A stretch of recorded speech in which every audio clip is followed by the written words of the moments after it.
vai fazer mais uma devocional da série Feminino em Movimento, Histórias Bíblicas de Imigração. Eu vou começar lendo uma citação que fala exatamente sobre isso. Ser mulher é um navegar por águas desconhecidas, ainda mais estando em um lugar diferente, estranho e muitas vezes hostil.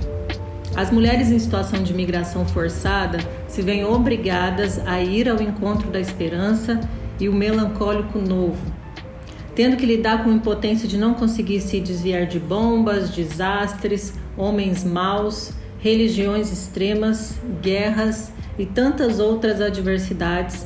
Elas tiram força da fragilidade e vão. O verbo ir, caminhar, voar, nadar, se arriscar, mas não abandonar. Sejam em campos de refugiados, grandes metrópoles, pequenas cidades, vilas, favelas ou qualquer outro lugar, se desdobram para materializar lares e deixá-los mais doces e mais saudáveis. Essas mulheres muitas vezes perdem companheiros, filhos, famílias, trabalho, saúde física, saúde emocional. A perda faz parte da biografia. Porém, elas continuam indo, continuam geradoras de vida aonde elas estão, aonde elas chegam. Em solo estrangeiro, essas vivências viram sementes e dão inúmeros frutos. E elas não estão sozinhas. Deus está com elas o tempo todo. E hoje a gente vai falar um pouquinho sobre a história de Agar. Agar fala sobre uma mulher que teve que fugir, que teve que sair. A história de Agar está em Gênesis 16 e Gênesis 21, e ela fala sobre uma mulher escrava que depois de sofrer alguns maltratos, pela senhora dela, ela foge. Ela vai para o deserto. E lá no deserto, ela encontra um anjo do Senhor. E o anjo do Senhor vê a aflição dela. Essa passagem é muito bonita, porque além de tudo, Agar está grávida, Agar carrega em si já um motivo para se angustiar mais ainda. Ela não anda mais só. Agora ela tem quem cuidar, ela tem outra pessoa, outro ser que ela tem que se preocupar.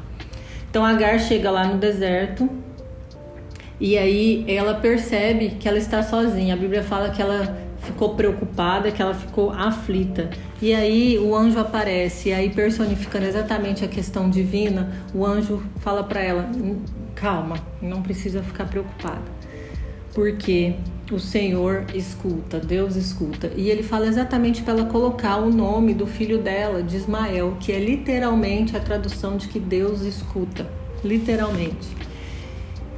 E aí Agar ela chega a um ponto que tem um poço, e aí ali ela coloca um nome que é Deus, aquele que vê, daquele que vive e daquele que me vê. E o anjo fala para ela: retorna para lá, para onde você estava. E ela retorna, grávida. O filho nasce.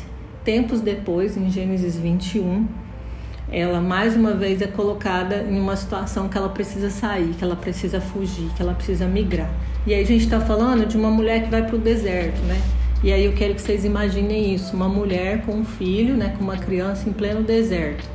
Ela leva um pouquinho de água, ela leva um pouquinho de comida, mas é óbvio que chega uma hora que acaba a comida e a água.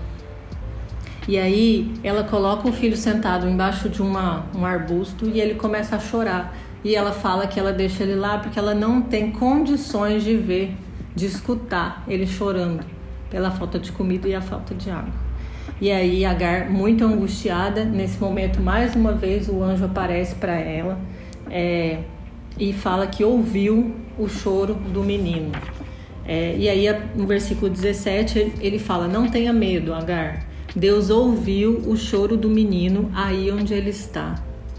Então a gente tem mais uma prova de que Deus é aquele que ouve, Deus é aquele que escuta.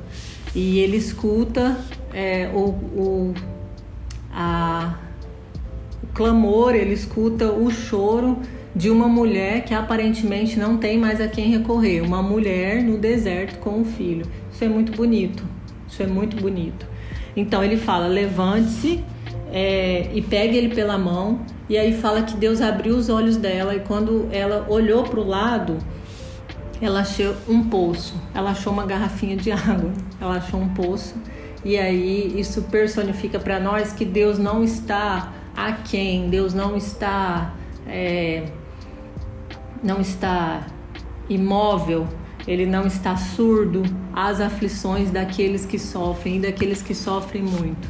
Então Agar tem dupla vulnerabilidade, ela é uma mulher nos tempos antigos, o que é mais carrega mais vulnerabilidade ainda.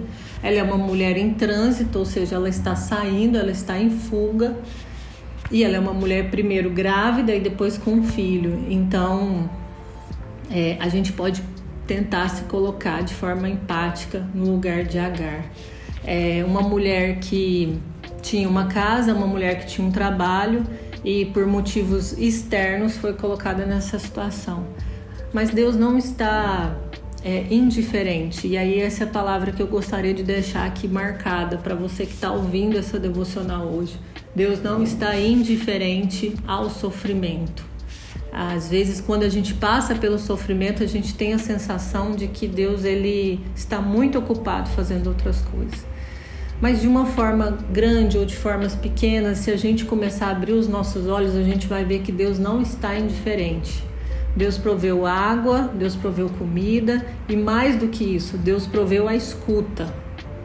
Em um momento que você se sente só, que você está no meio de uma adversidade que às vezes só você reconhece, você ter um Deus que ouve, que escuta, uma das coisas mais significativas. Ter um Deus que fala para Agar, coloca o nome do seu filho de Ismael, que literalmente é Deus escutou, Deus ouvirá, Deus ouviu e Deus ouvirá, é um sinal real de que Deus nos escuta, de que Deus escuta. Então, nessa história de uma mulher em imigração forçada, a gente tira esse princípio, a gente tira esse ânimo, a gente tira essa esperança de que Deus é aquele que escuta em qualquer lugar do mundo, em qualquer época. Deus é aquele que olha para as mulheres, Deus é aquele que tem um carinho especial por mulheres, Deus é aquele que escuta a voz do feminino num processo de imigração. Bom, é isso. E de todas as palavras que eu disse, se você quiser gravar alguma, você lembra disso, que Deus é aquele que escuta.